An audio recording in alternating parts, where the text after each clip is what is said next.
The lithium market is running hot. The lithium prices continue pushing record high after record high. The EV adoption has truly arrived. And now investors are wondering how they can get exposure both in the lithium sector as well as into the broader EV battery material supply chain. Today, we're going to unpack and discuss some of the near-term producers looking to bring their projects online in the lithium sector. And we'll also talk about why investors look towards near-term producers and why this is so important in the broader context of the mining life cycle. It's a fascinating discussion. Of course, there's a lot of eyes on the EV battery supply chain at the moment. And so today, we'll have a look at some of these different companies, but definitely keen to hear your thoughts along the journey. I thought the best place for us to start would probably be having a think about the life cycle of the mining sector. This is a framework that's often discussed, it's often presented. I'm sure you're familiar with it. It provides a bit of an insight about the actual life cycle itself, some potential valuations and how the market might be perceiving or assessing the projects as they continue to develop outwards. Of course, as we know at the start, it starts out with a concept. You might have some tenements or a prospective location. You might do some preliminary work. And as excitement starts to build, as you get some initial insights, ultimately you reach that tipping point, which is called the discovery phase of the process, where there is drilling amounts and you actually get a resource. Obviously, as you start to develop this resource out, there's a lot of excitement initially, but it does start to fade over time as we know that this is a period of development that can play out over a couple of years. Obviously, that's not as exciting during this time as there's a lot of feasibility studies. There's a lot of investigation into whether the economics will stack up. And then you have to look into financing and actually, are you able to bring this project online?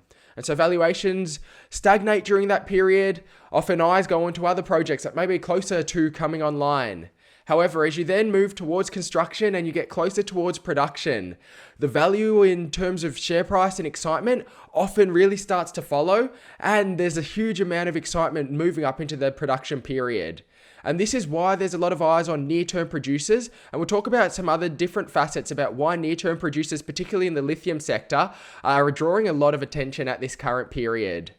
If you do enjoy this video, don't forget to hit the like button. Feel free to share it out as well. We make daily videos each and every day, so if you haven't yet, make sure you've subscribed, turn your bell notifications on. You won't miss any of our daily episodes, and we would love to have you join the community. And so before discussing 3 different ASX lithium companies that are moving towards production over the coming period, I think it makes sense for us to take that step back and have a think about the lithium sector more broadly.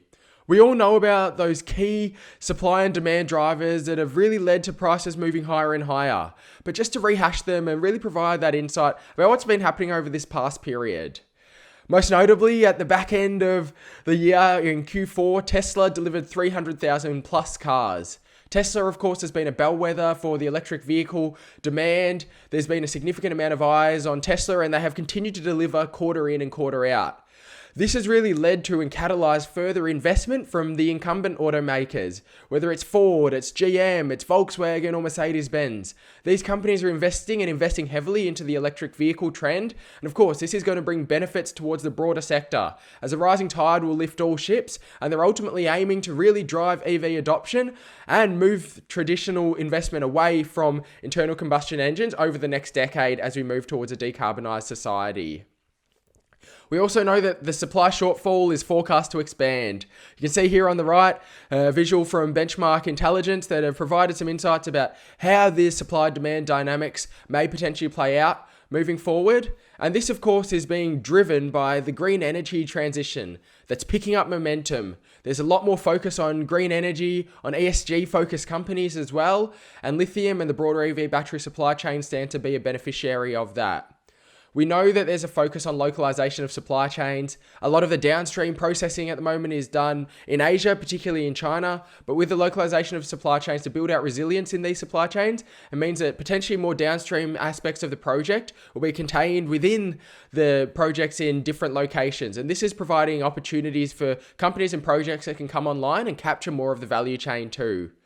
But I think the most important facet that we can't understate, and it's contributed in from all of these factors, is that lithium prices continue to rise higher and higher and higher. We can see it here. The lithium carbonate price is up to record highs. For those who have been following the story since 2017-18, we all remember the lithium boom. Back then, there was a huge amount of excitement, but then there was that bust period. 2019, 2020, prices moved lower and lower, but there was an implication for that into the sector. And what that meant was that as prices went lower into the lithium bust period, it meant that projects were not stacking up. So they were either put on hold or even just mothballed and decided to wait on them. But as they were put on hold, it means that not many projects were coming online. The economics weren't stacking up. However, as we got that price signal at the back end of 2020, we started to see prices move on the back of Joe Biden's election win, and really they've just continued pushing higher since then. Demand has been rising, but supply hasn't been able to come online fast enough, which ultimately means that prices will continue to rise as a result of that. And so that then brings us to the question, why do near-term producers matter? Evidently, I think the first and the foremost, the most intuitive one is that with elevated lithium prices, it means that near-term producers, obviously current producers, like your Pilbaras or like your Allchems, these companies are getting exposure to the elevated prices in the here and now, and that's obviously going to be beneficial for profitability. But nearer-term producers versus, say, earlier stage developers who still have a long time to production, they won't be able to get as much exposure to these elevated prices. Sure, they could keep rising, but if you can bring your project online in the near term, it gives you that exposure, which a lot of investors are keen to look at. Of course, it's also worth noting as well that not every project will come online. There's a huge amount of projects at the moment. There's a lot of excitement. Investors are looking all the way across the sector, from brine to spodumene to every other aspect. Plenty of DLE projects as well are getting their time in the sun. But not every project will come online, and the closer you get to production, obviously the more de-risked your project is. Ultimately, you'll have your permitting and approvals in place. You'll obviously have done your definitive feasibility study that's bankable. You'll have your financing in place as you've started to commence your construction. And so it is a de-risk space of the market versus your early stage exploration or development.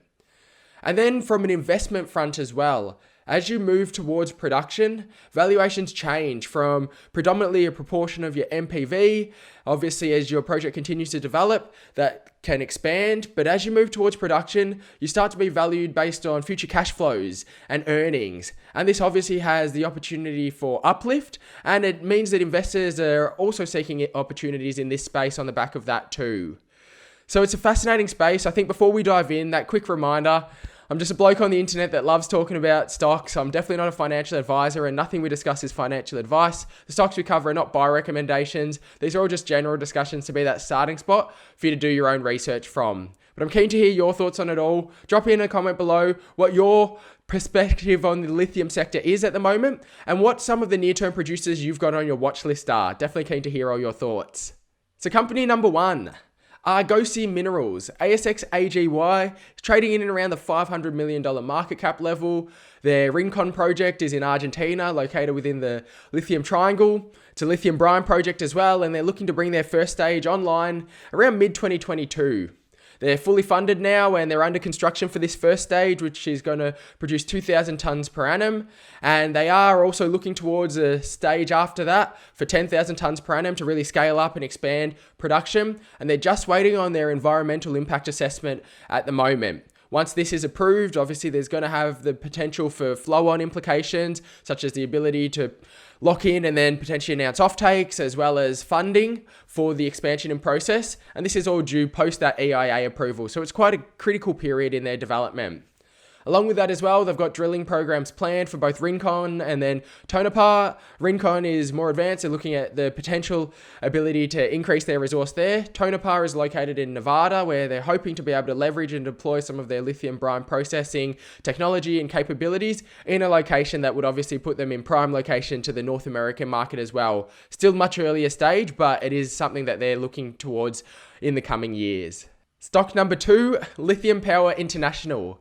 ASX LPI is definitely the earliest stage of the three companies that we're discussing today.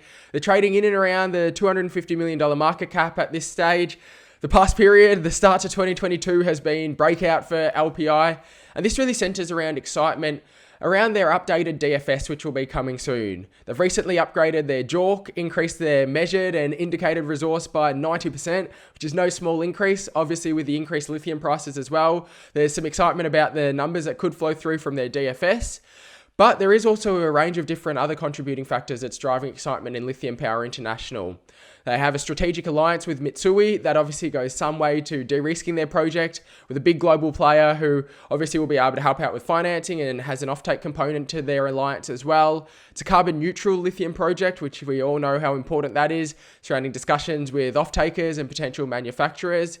And since the last time we talked about LPI, they've also announced that they're looking to demerge their WA hard rock assets, potentially with a listing on the ASX, which will allow them to focus on and prioritize their project in Chile, where they're aiming to be Chile's next lithium brine producer. And then the third one on the list, it's Core Lithium. ASX CXO is aiming to become Australia's next lithium producer. They have begun construction now after the final investment decision, which was at the back end of 2021. They're fully funded all the way through to production, with additional resource drilling underway and still awaiting results for some of those. They're well above that $1 billion market cap level. Like Lithium Power International, they had quite a breakout start to 2022. And interestingly, there hasn't been a lot of news flow surrounding CXO for this start. So investors are eagerly awaiting what will happen as more news flow comes through, particularly surrounding drilling as well as their pathway towards production. They're aiming to bring their first lithium concentrate production scheduled for Q4 2022, so the back end of this year, but they've got a clearly defined staged process moving outwards from there. Stage 1, producing that lithium concentrate. Then into stage 2 as well, they've got a range of different opportunities to further commercialize their project. They want to expand, they want to scale. They've obviously got drilling underway as well. And then the third stage, which many projects are looking into exploring as well, is that downstream processing and to develop and produce a lithium hydroxide product in North Australia. It's obviously a really, really fascinating project. Australia's next lithium producer. So there's all eyes on Core Lithium as well as the other near-term producers that are looking to bring their projects online. Keen to know your thoughts. Drop in a comment which lithium companies you've got on your watch list for 2022. If you enjoyed the video, don't forget to hit the like button. Feel free to share it out. Make sure you've subscribed with your bell notifications on. Thank you so much for joining us. Hope you enjoyed the video. For now, stay well and happy investing.